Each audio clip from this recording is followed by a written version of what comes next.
Compañeras y compañeros, amigas y amigos, como ustedes ya se habrán dado cuenta, me gusta estudiar y compartir lo que sé, utilizando fuentes de investigación e información oficial, por lo que les pido que nos pongamos en modo aprendizaje, porque esa es la mejor estrategia de defensa contra las mentiras de los fachos conservas neoporfiristas. Esta información que les voy a dar consiste en una serie de resoluciones de recursos de amparo, acciones de inconstitucionalidad, de revisión, etcétera, que contienen los criterios que el tremendo ministro Alcántara de la tremenda corte pretende guardar en un cajón. Se los he agrupado por aquellos que están de acuerdo por el sentido de las resoluciones y mencionaré quiénes eran presidentes de la República para que se ubiquen en una línea temporal. Empecemos con el reinicio del Poder Judicial en 1995, cuando Ernesto Zedillo disminuyó de 26 a 11 el número de ministros y, eso sí, designando a todos esos 11. Amparo en revisión 2996/1996, resuelto por el Tribunal Pleno el 3 de febrero de 1997, y el ponente fue Genaro David Góngora Pimentel. También está el amparo en revisión 1334/1998, resuelto por el Tribunal Pleno el 9 de septiembre de 1998, y el ponente fue Mariano Azuela Huitrón. En estas dos resoluciones, la Corte acepta la procedencia del juicio de amparo ante reformas constitucionales siempre y cuando los actos reclamados fueran las violaciones al proceso legislativo, porque el poder reformador tiene un proceso que cumplir que marca la Constitución y solo así podría alcanzar el rango de constituyente. ¿Cuál es el proceso que se tiene que cumplir? Básicamente el proceso que ustedes ya conocen, el legislativo. Que se cumplan los tiempos y procedimientos que marca la ley orgánica de cada cámara, senadores y diputados, desde la distribución de la iniciativa en comisiones hasta que el dictamen llega al pleno.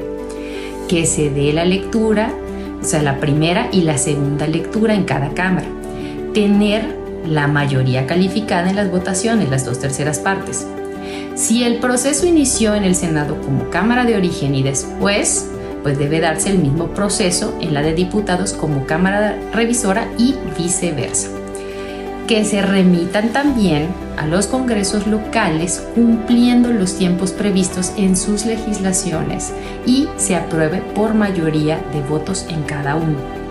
Una vez que se tienen las aprobaciones de más del 50% de congresos locales, se procede entonces a realizar la declaratoria de constitucionalidad tanto en el Senado como en la Cámara de Diputados. Posteriormente se remite al Ejecutivo, es decir, a la Presidenta de la República, para su sanción y promulgación. Y el último paso es la publicación en el Diario Oficial de la Federación y la observación del inicio de la vigencia. Hay algunas reformas que entran en vigor al momento de su publicación y hay otras que tienen una vacatio legis, que es el tiempo que pasa entre la publicación y la entrada en vigor. Esto siempre deberá ser especificado.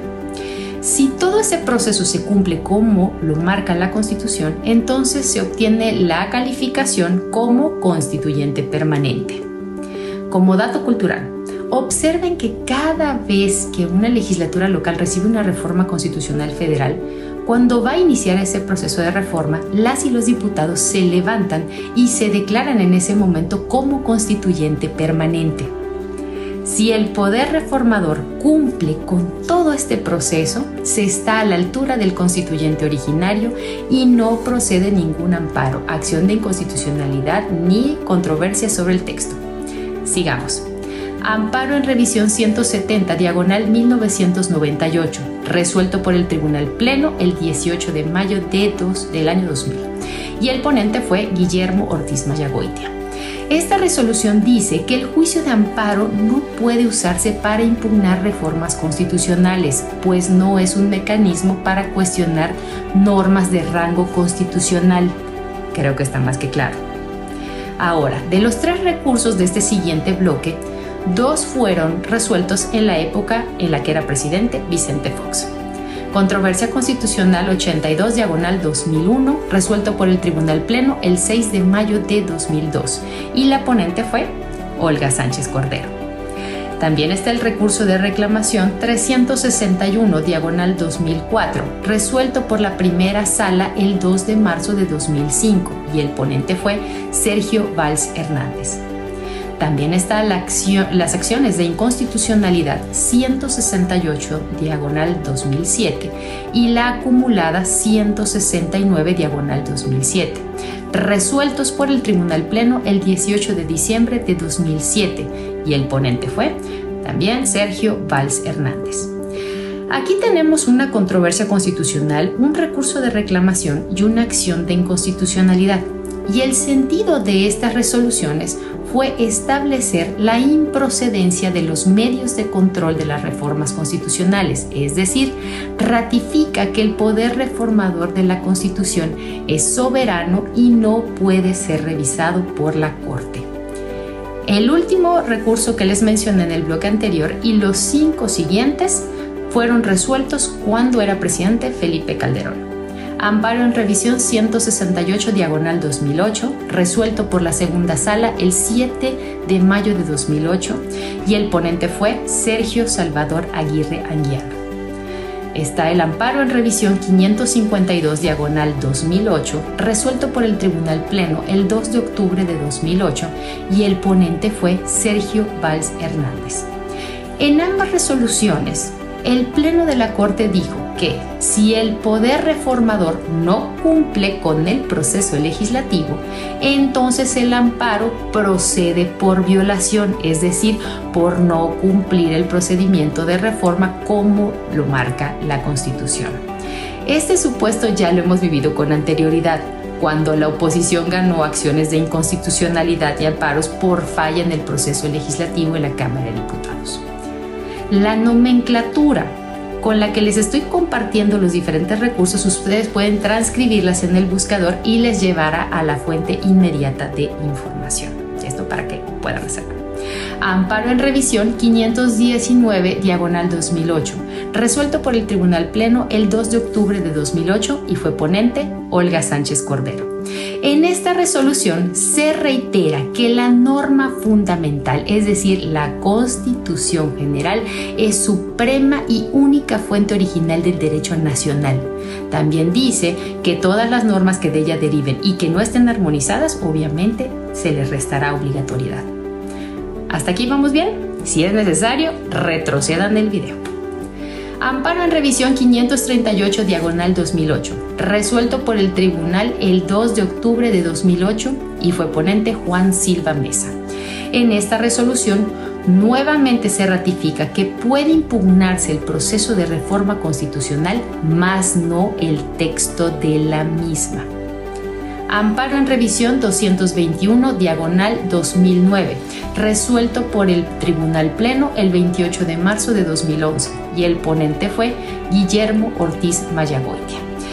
Esta resolución es muy interesante porque la Corte admite una demanda de amparo que impugnó normas constitucionales, pero después de la discusión se llegó a la misma decisión que en otros casos, es decir, con base en el principio de relatividad que dice que el amparo solo es para quien lo solicita, no es para todos, se ratifica también que el texto de la reforma constitucional no puede ser impugnado.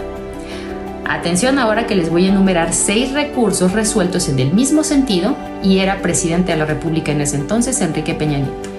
Amparo en revisión 592 diagonal 2012, resuelto por la segunda sala el 24 de abril de 2013 y el ponente fue Luis María Aguilar Morales.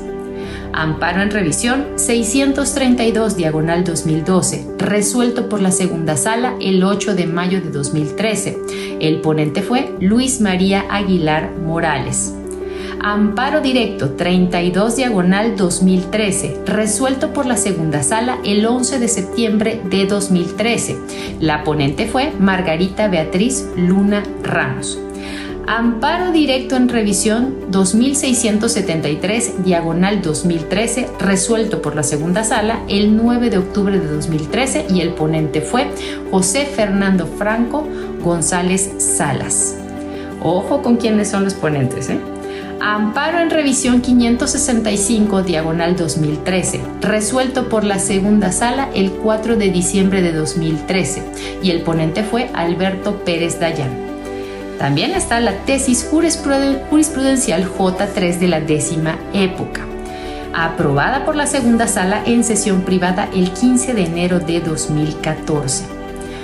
Todos estos recursos fueron resueltos en el sentido de que las normas de la Constitución General no son susceptibles de control por un juicio de amparo ni de ningún recurso previsto en dicha ley, porque las normas constitucionales son la ley suprema y conforman una unidad indisoluble.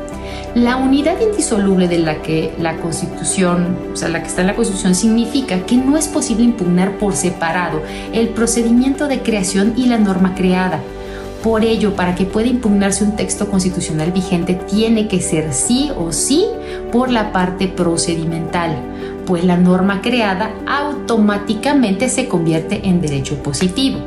Ojo, que una vez más se ratifica que ningún recurso procede contra el texto de una reforma constitucional. Vamos, sigamos. Amparo directo de revisión 4267, diagonal 2013, resuelto por la segunda sala el 12 de febrero de 2014, y el ponente fue Alberto Pérez Dayán. Esta resolución es muy bonita porque dice que si estás impugnando mediante un amparo o un recurso de revisión el procedimiento de la reforma constitucional, no puedes analizar los argumentos del por qué debe impugnarse, por lo que ratifica otra vez que solo puede impugnarse el procedimiento de creación de la norma, es decir, el proceso legislativo. Ahora presten más atención. Recurso de reclamación 8, diagonal 2016, resuelto por el Tribunal Pleno el 28 de abril de 2016. La ponente fue Norma Lucía Piña Hernández. Aquí les va otro. Recurso de reclamación 9, diagonal 2016, resuelto por el Tribunal Pleno el 2 de mayo de 2016. Y fue ponente también Norma Lucía Piña Hernández. ¿Ya saben a quién me refiero? Sí. Es la actual presidenta de la Suprema Corte, y en ambos casos el sentido de sus resoluciones fue que era manifiesto e indudable que no procede una acción de inconstitucionalidad contra una reforma constitucional, porque es obvio que se trata de un medio de control para leyes de menor jerarquía que la Constitución. Con estas resoluciones entenderán el por qué la ministra presidenta en su carta de renuncia dice en el último párrafo: esta renuncia no implica mi conformidad con la separación del cargo para el que fui designada originalmente hasta el 10 de diciembre de 2030, sino un acto de congruencia y respeto al texto constitucional que hoy nos rige. Pues claro, no puede irse en contra de lo que ella misma ha resuelto, muy diferente de la resolución del tremendo ministro Alcántara, que pretende borrar incluso las resoluciones de la ministra Piña con su nueva reflexión y desarrollo jurisprudencial. Coincido plenamente con nuestra presidenta, la doctora Claudia, cuando dice: vamos a ver cómo van a votar las y los ministros. Y por supuesto, todos nosotros tenemos que estar atentos de la argumentación. La resolución siguiente se da ya siendo presidente el mejor, Andrés Manuel López Obrador. Contradicción de tesis 105, diagonal 2021, resuelta por la segunda sala el 1 de diciembre de 2021, y fue ponente José Fernando Franco Salas. Esta resolución ratifica lo que dice el artículo 61, fracción primera de la Ley de Amparo, que dice que el amparo y los mecanismos de control jurisdiccional no procede cuando se trata el texto de una reforma o adición a la Constitución. Ahora veamos. En resumen, durante los periodos de Ernesto Zedillo, Vicente Fox, Felipe Calderón y hasta Andrés Manuel López Obrador, las resoluciones emitidas por la Corte van en un mismo sentido. No es procedente el amparo, la acción de inconstitucionalidad o la controversia contra el texto constitucional. Únicamente serán admisibles ante un incumplimiento del procedimiento legislativo que marca la Constitución. Viene la pregunta: ¿por qué ahora sí pretende el tremendo ministro cambiar los criterios que se han emitido desde 1997 hasta 2024? Pues claro, este es el año en el que el pueblo de México nos otorgó la confianza para hacer los cambios necesarios en el Poder Judicial que permitan erradicar la corrupción, el nepotismo, los conflictos de interés y hacer de la justicia una realidad para todos y todas. Y no me vengan los de la oposición con esas vaciladas de que no ganamos la mayoría. Quienes no la ganaron con anterioridad fueron ustedes, el PRI y el PAN, que lograron reformas constitucionales porque pactaron económicamente con las y los legisladores. Ahora, ¿qué hicieron con ese poder que tuvieron los del PRIAN? Usarlo para privilegiar los intereses de unos cuantos. Lástima, Margaritos, desperdiciaron su oportunidad. Hoy, la oportunidad es del pueblo para el pueblo, aunque no les guste. En cuanto a los dichos de la oposición y el panfleto que se está repartiendo en algún sector de la Coparmex, yo ya lo vi en Mérida, que se lo están dando a las y los trabajadores de las empresas que son parte de las mismas, que por cierto, muchas gracias a los amigos que me hicieron el favor de enviarme ese panfleto, en el que dice que la iniciativa de Morena en materia de impugnabilidad aprobada en el Senado la semana pasada y que será derecho positivo en unas horas, restringe los derechos ciudadanos, elimina el derecho a impugnar reformas constitucionales mediante el juicio de amparo y viola el principio de la no retroactividad. A ver, permítanme y déjenme aclararles tres cosas. Primero, en Morena no restringimos derechos, al contrario. Hace unas horas aprobamos incluir en la Constitución como derechos la vivienda, los precios en garantía en algunos alimentos, la pensión universal para personas con discapacidad, el jornal justo y seguro para las y los trabajadores del campo, el apoyo a pescadores de pequeñas embarcaciones, así como la pensión universal para las personas adultas mayores de 65 años, entre otros. Segundo, ya les enumeré en este video más de 20 resoluciones a lo largo de 11 años que dicen que no es impugnable el texto de una reforma constitucional, por lo que Morena no eliminó el derecho a impugnar reformas constitucionales. Colocamos en la Constitución lo que dice el artículo 61 de la Ley de Amparo Fracción Primera, que establece que no es posible iniciar un juicio de amparo contra el texto de las reformas o adiciones a la Constitución Federal. Si no lo escucharon, pueden retroceder este video, ¿eh?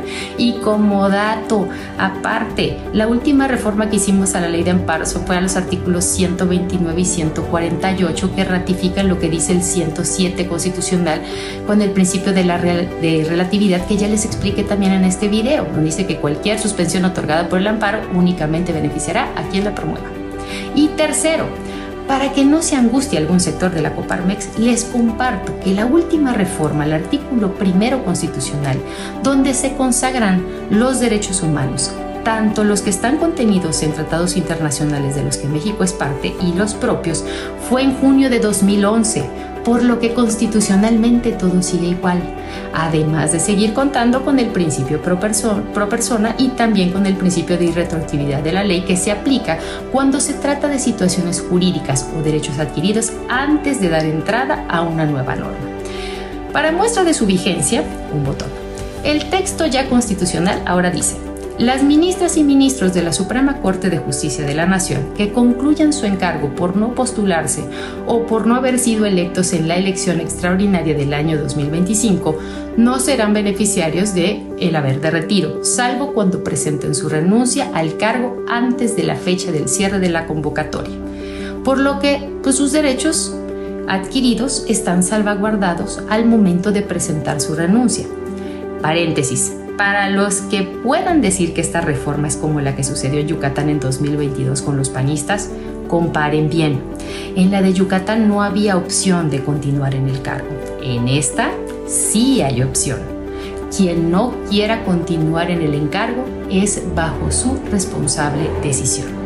Para finalizar, reitero que los verdaderos intereses relucen en momentos como este, en el que un tremendo ministro de la tremenda corte, junto a 7 más, pretenden guardar en un cajón 11 años de resoluciones por dos cosas: su futuro y el compromiso con la oligarquía conservadora. En Morena sabemos que la estrategia de la oligarquía conservadora neoporfirista está en 3 pistas. En la primera, las y los 8 ministros intentando crear una crisis constitucional donde no la hay con su próxima resolución. En la segunda, algunos empresarios conservadores intentando vender la idea de que se ahuyenta a la inversión extranjera por estos cambios trascendentales en nuestro país. Contrario a esto están los hechos. La inversión extranjera en nuestro país está en cifras históricas positivas. Y tercera, los partidos políticos de oposición, llámese PRI, PAN y MC, tratando de engañar al sistema interamericano diciendo que existe una crisis del Estado de Derecho en México.